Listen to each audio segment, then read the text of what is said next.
Una natin ang switch 1, dapat itong bulb 1 ang iilaw. Next, on natin ang switch 2, dapat itong bulb 2 ang iilaw. Next, on natin ang switch 3, dapat itong bulb 3 ang iilaw. Basic house wiring ng tatlong switch at tatlong ilaw. Ito yung switch 1, switch 2 at switch 3. Sa switch 1, kinukontrol niya ang bulb 1. Sa switch 2 naman, kinukontrol niya ang bulb 2. At sa switch 3 naman, kinukontrol niya ang bulb 3. Meron din tayo ditong diagram para ito yung sundan natin para pagdating ng actual wiring, madali niyong makuha bawat koneksyon ng switch at tatlong ilaw. Sa live na supply, dito nakakonek ang common ng switch 1, common ng switch 2 at common ng switch 3. Sa switch 1 natin, return, dito nakakonek ang supply na live ng bulb 1. Sa switch 2 naman, return, dito nakakonek ang supply na live ng bulb 2. Sa switch 3 naman, return, dito nakakonek ang supply na live ng bulb 3. Gumamit din tayo dito ng 15 ampere circuit breaker dahil lightings yung installation natin. Sa 15 ampere circuit breaker, gumamit tayo dito ng PDX wire number 14 at gumamit din tayo dito ng tatlong surface type single switch at tatlong socket. Ngayon, simulan na natin ang actual wiring. So, ito yung supply natin na 220 volts galing sa load side ng circuit breaker. Ang black, ito yung live at ang white naman, ito yung neutral. Sa diagram natin, live ay dito nakakonek ang common ng switch 1, common ng switch 2 at common ng switch 3. So, sa switch natin, ito yung common ng switch 1, common ng switch 2 at common ng switch 3. So, ito naman ang supply natin na live.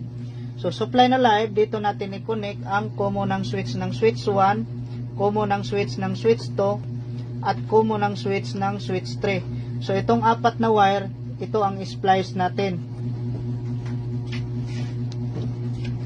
Next, dito naman tayo sa return ng switch 1. So, return ng switch 1 ay dito nakakonek ang supply na live ng bulb 1. So, ito yung return ng switch 1. Dito natin i-connect ang supply na live ng bulb 1. So, itong dalawa, splice natin to. Next, dito naman tayo sa return ng switch 2. So, return ng switch 2 ay dito nakakonek ang supply na live ng bulb 2. So, ito yung return ng switch 2. Dito natin i-connect ang supply na live ng bulb 2. So, itong dalawa, splice natin to.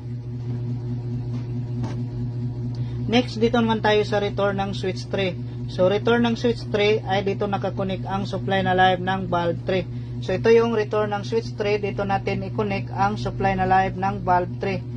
Bali, itong dalawa, splice natin to. Next, dito naman tayo sa supply na neutral.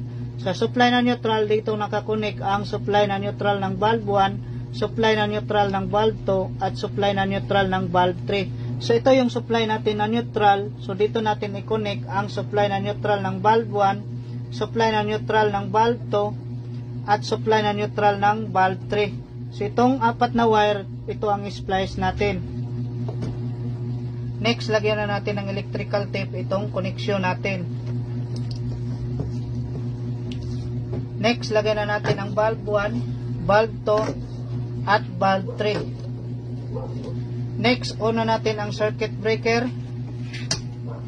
Next, on na natin ang switch 1. Dapat itong bulb 1 ang iilaw.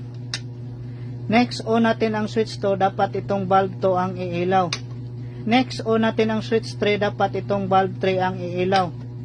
Off natin ang switch 1, switch 2, at switch 3.